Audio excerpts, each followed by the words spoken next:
તારીખ 20 ઓગસ્ટ 2025ના રોજ Patan city B division police station વિસ્તારમાં સરસ્વતી નદીના કિનારે જે આનંદેશ્વર મહાદેવ આવેલું છે ત્યાં ચોરીનો બનાવ બનેલો. ટોટલ 1,91,000 રૂપિયાની ચોરી જે ફરિયાદમાં બતાવી છે એ પ્રમાણે ચોરીનો બનાવ બનેલો.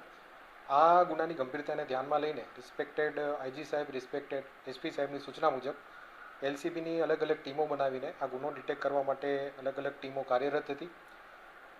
સીસીટીવી કેમેરા તેમજ ટેકનિકલ સર્વેલન્સના આધારે એલસીબીને એક શંકાસ્પદ વરના ગાડીની લિંક મળી હતી.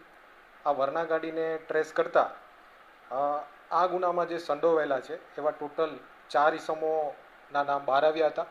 આ પૈકી એલસીબીની ટીમે 3 આરોપીને અરેસ્ટ કર્યા છે.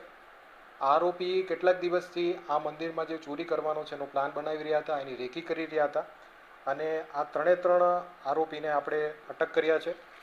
આ આરોપી પાસેથી આપણે જે ગુનામાં વપરાયેલી છે હુન્ડાઈ ગાડી સીઝ કરી છે. આ ઉપરાંત આજે ચોરી કરવા માટે એણે લોખંડની કોસનો ઉપયોગ કરેલો હતો એ પણ આપણે સીઝ કરી છે. અને મુદ્દામાલની વાત કરીએ તો ટોટલ 51,960 રૂપિયાની આપણે રિકવરી કરી છે.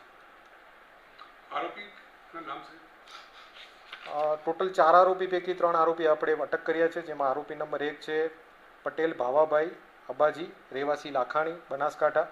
ઉત્તમ અબાજી ખોલવાડિયા ઠાકોર, રહેવાસી લાખાણી, બનાસકાંઠા. આરોપી નંબર 3 છે ઠાકોર ચેતનભાઈ લીલાજી, ચાંગોદર, અમદાવાદ. તો આ રીતે 3 આરોપી આપણે પકડેલા છે.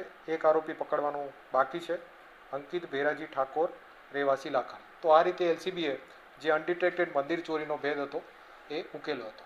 આરોપી કઈ ચોરી